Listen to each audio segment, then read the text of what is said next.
Romeo and Juliet, retelling by Charles and Mary Lamb, Part 2.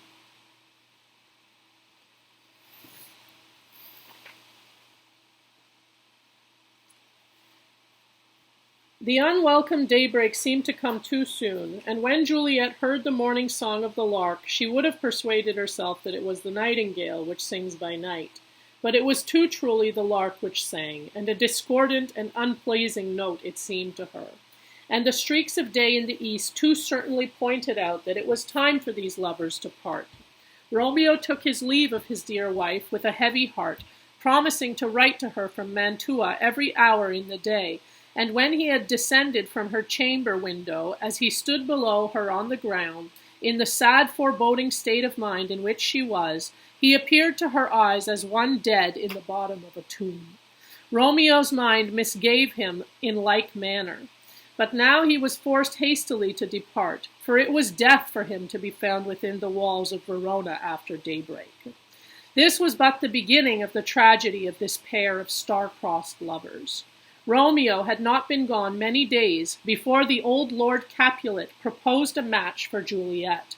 The husband he had chosen for her, not dreaming that she was married already, was Count Paris, a gallant, young, and noble gentleman, no unworthy suitor to the young Juliet, if she had never seen Romeo. The terrified Juliet was in a sad perplexity at her father's offer. She pleaded her youth unsuitable to marriage, the recent death of Tybalt, which had left her spirits too weak to meet a husband with any face of joy, and how indecorous it would show for the family of the Capulets to be celebrating a nuptial feast when his funeral solemnities were hardly over. She pleaded every reason against the match, but the true one, namely, that she was married already. She pleaded every reason against the match, but the true one, namely, that she was married already. But Lord Capulet was deaf to all her excuses, and in a peremptory manner ordered her to get ready, for by the following Thursday she should be married to Paris. And having found her a husband, rich, young, and noble, such as the proudest maid in Verona might joyfully accept, he could not bear that out of an affected coyness, as he constructed her denial, she should oppose obstacles to her own good fortune. In this extremity, Juliet applied to the friendly friar, always her counselor in distress, and he asking her if she had resolution to undertake a desperate remedy, and she answering that she would go into the grave alive rather than marry Paris, her own dear husband living. He directed her to go home and appear merry, and give her consent to marry Paris according to her father's desire, and on the next night, which was the night before the marriage, to drink off the contents of a phial which he then gave her, the effect of which would be that, for 42 hours after drinking it, she should appear cold and lifeless. And when the bridegroom came to fetch her in the morning, he would find her, to appearance, dead. That then she would be born as the manner in that country was, uncovered on a bier, uncovered on a bier to be buried in the family vault. That if she could put off womanish fear and consent to this terrible trial, in 42 hours after swallowing the liquid, such was its certain operation, she would be sure to awake as from a dream. And before she should awake, he would let her husband know their drift, and he should come in the night and bear her thence to Mantua. Love and the dread of marrying Paris gave young Juliet strength to undertake this horrible adventure, and she took the phial of the friar, promising to observe his directions. Going from the monastery, she met the young Count Paris, and modestly dissembling, promised to become his bride. This was joyful news to the Lord Capulet and his wife. It seemed to put youth into the old man, and Juliet, who had displeased him exceedingly by her refusal of the Count, was his darling again, now she promised to be obedient. All things in the house were in a bustle against the approaching nuptials. No cost was spared to prepare such festival rejoicings as Verona had never before witnessed. On the Wednesday night, Juliet drank off the potion. She had many misgivings lest the friar, to avoid the blame which might be imputed to him for marrying her to Romeo, had given her poison. but then he was always known for a holy man. Then lest she should awake before the time that Romeo was to come for her, whether the terror of the place, a vault full of dead Capulet's bones, and where Tybalt, all bloody, lay festering in his shroud, would not be enough to drive her distracted. Again, she thought of all the stories she had heard of spirits haunting the places where their bodies were bestowed. But then her love for Romeo and her aversion for Paris returned, and she desperately swallowed the draught and became insensible. When young Paris came early in the morning with music to awaken his bride, instead of a living Juliet, her chamber presented the dreary spectacle of a lifeless corpse. What death to his hopes! What confusion then reigned through the whole house! Poor Paris, lamenting his bride, whom most detestable death had beguiled him of, had divorced from him even before their hands were joined.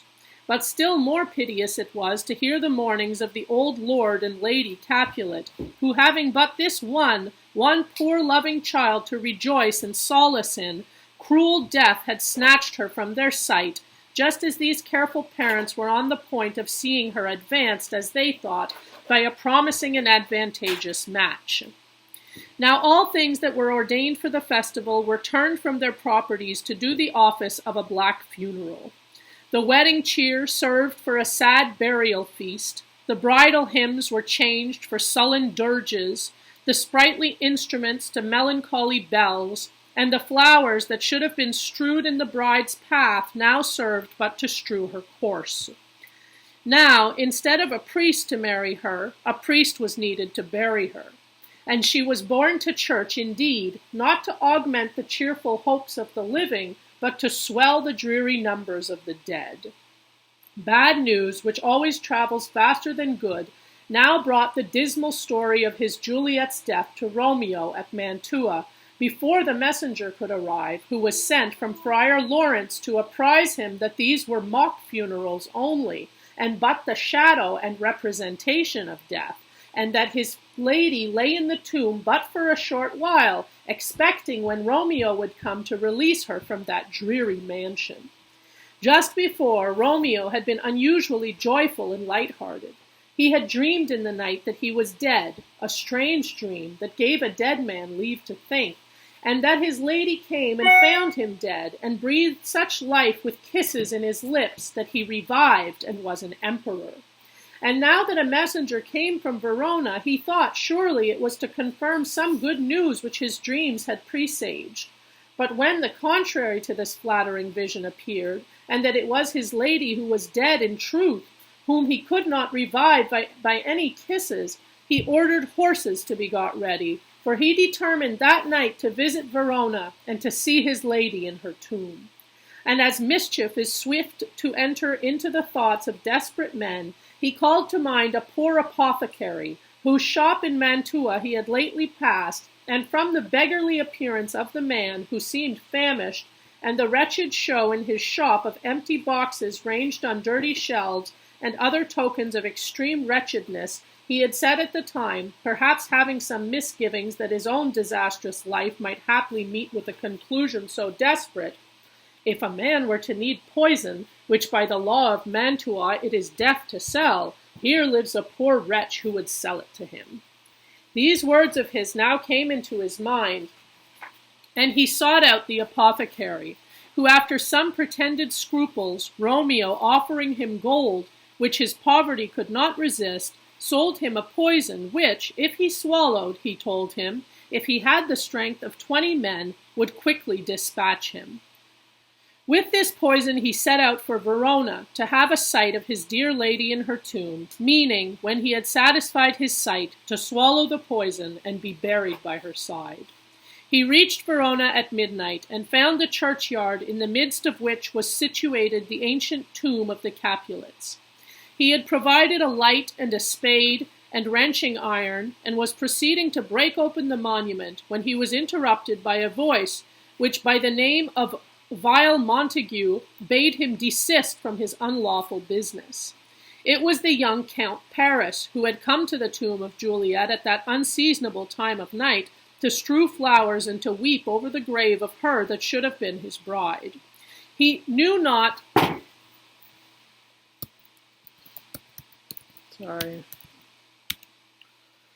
He knew not what an interest Romeo had in the dead, but knowing him to be a Montague, and, as he supposed, a sworn foe to all the Capulets, he judged that he was come by night to do some villainous shame to the dead bodies.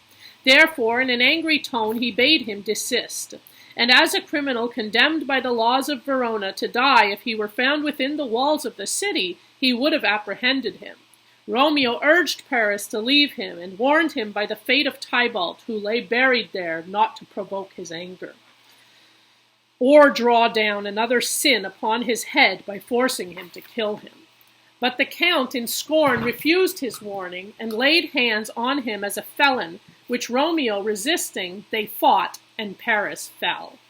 When Romeo, by the help of a light, came to see who it was that he had slain, that it was Paris, who he learned in his way from Mantua should have married Juliet, he took the dead youth by the hand, as one whom misfortune had made a companion, and said that he would bury him in a triumphal grave, meaning in Juliet's grave, which he now opened.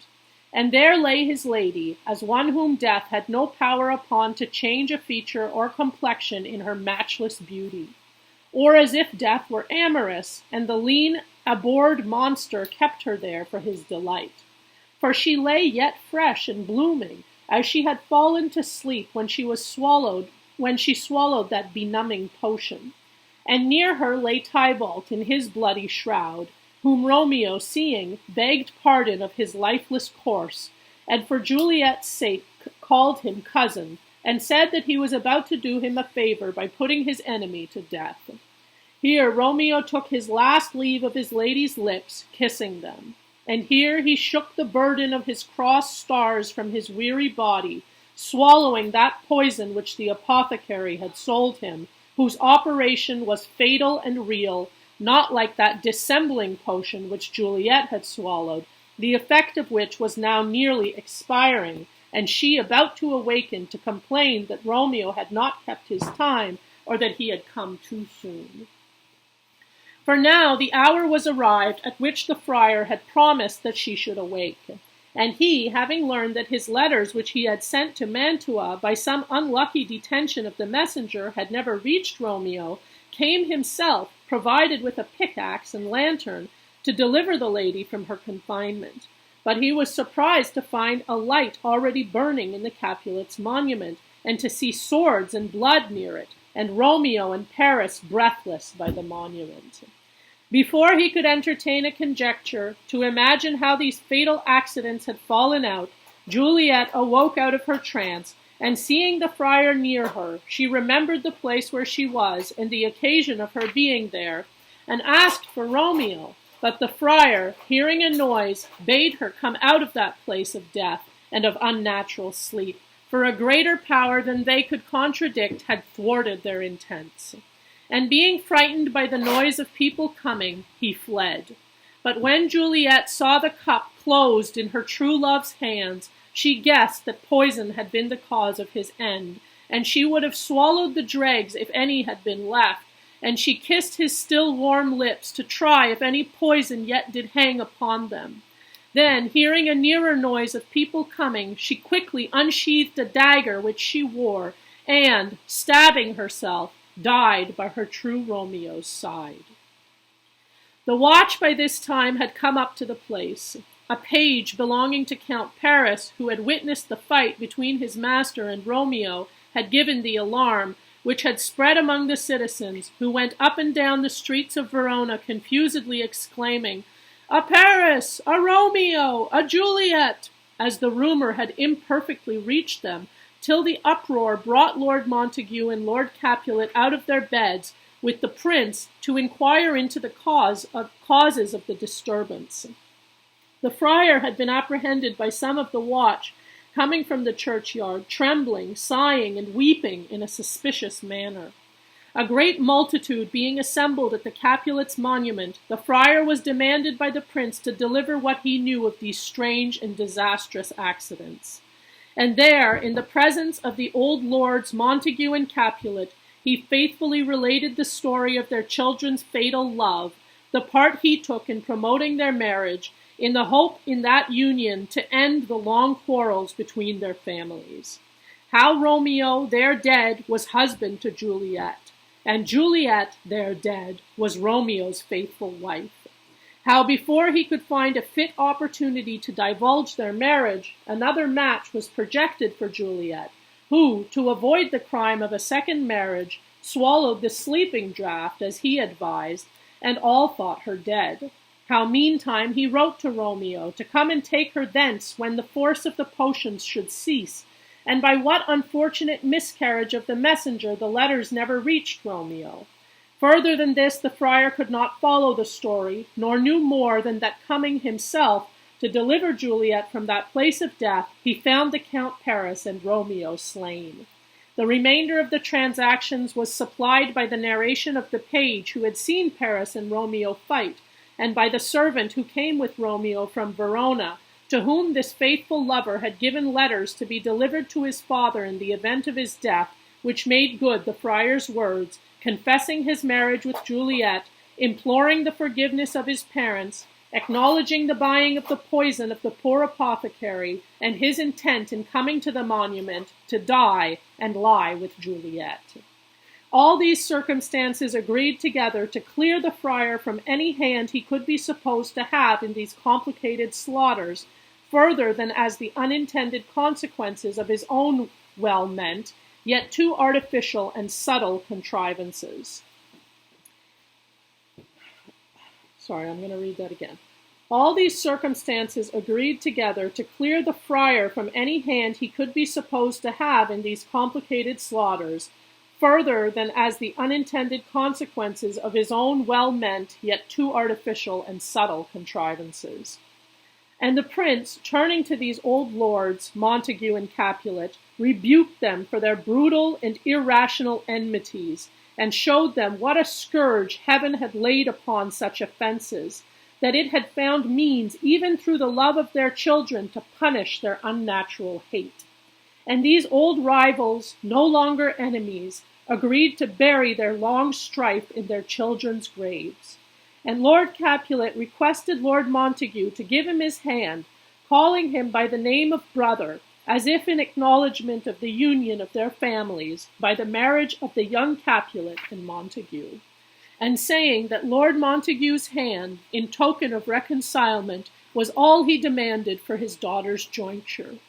But Lord Montague said he would give him more, for he would raise her a statue of pure gold, that while Verona kept its name, no figure should be so esteemed for its richness and workmanship as that of the true and faithful Juliet. And Lord Capulet in turn said that he would raise another statue to Romeo. So did these poor old lords, when it was too late, strive to outgo each other in mutual courtesies. While so deadly had been their rage and enmity in past times, that nothing but the fearful overthrow of their children, poor sacrifices to their quarrels and dissensions, could remove the rooted hates and jealousies of the noble families. The end. So when the family